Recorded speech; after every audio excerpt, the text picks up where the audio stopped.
मार्च 8 तारिख में हेबो ओडिशा प्रसिद्ध हरिराजपुर मेलणर जमाणा उत्सव। मार्च 12 तारिख संध्यार ठाकुर मेलन सह हरिहर भेट धूमधाम एने प्रेस विवृत्ति में मेलन कमिटी तरफ कहुई खोर्धा पुरी जिलूर पाखापाखि 100टी विमान में ठाकुर विराजमान हेबे। मार्च 8 तारिख में महापटुआर प्रभु श्री श्री पश्चिमा शंभु सोमनाथ देव मंदिर हरिराजपुर में मेलन पड़िया विराजमान हेबे। 5 दिन धरी ए मेलन उत्सव किभली शांति श्रृंखलार सह चलिबो सेने मेलन कमिटी तरफ सबु प्रकार बंदोबस्त करा जायछि। प्रतिवर्ष ओडिशा और आखपाख राज्य पाखापाखि 10 लाख अधिक श्रद्धालुंकर एठारे समावेश होता है।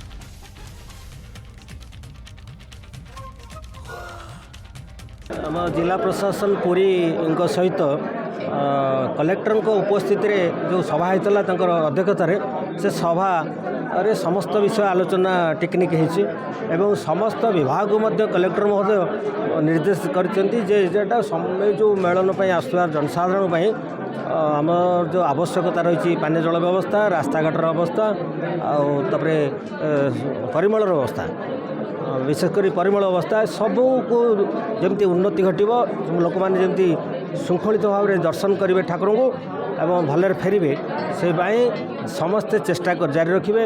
एक सबू विभाग को निर्देश जारी रही।